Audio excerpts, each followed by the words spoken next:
The Indiana Pacers are on fire at home. They're going for their first 15-game home win streak in 13 years, taking on the Atlanta Hawks in those throwback unis. There's Al Horford, and we do flash back to, look who's there, Steve Smith with his patented move in the throwback unis. He'll be glad to see that. And these aren't under the rim plays.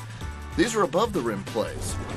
First quarter action after a missed jumper here from Paul George. The Pacers hustle, get the rebound, get it back to Paul George, who reverses that one. Big, strong move from Paul George, who was 8 of 19 from the field. Nice rebound and a bit of a no-look there from Roy Hibbert to get him the ball.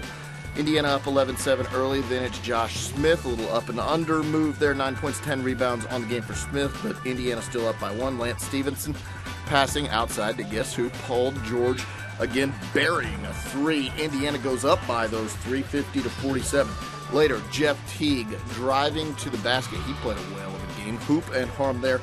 9 of 17 from the field. He finished with 24 points and 8 assists, with Indiana still up by that 1. Into the third quarter, Paul George driving for another big jam. He had 29 points on the game. That ties it at 54. Later, Indy playing a little bit of defense. They get the steal here and go on the break.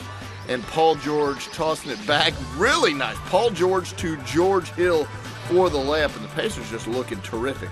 DJ Augustine driving to the basket, gets absolutely hammered by Al Horford. Al Horford on the replay, you'll see, gets called for a flagrant 1. DJ Augustine gets a technical for extending his elbow. Both guys go down in a heap of pain.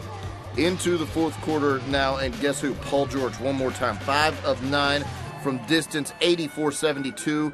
Indiana in front. Then they go down to the big fella, Roy Hibbert, working on Al Horford. And Roy Hibbert, nice lefty hook there. 12 points, 8 rebounds for Hibbert. Indiana gets that 15th consecutive home win. They win it by 11. Final score 114-103.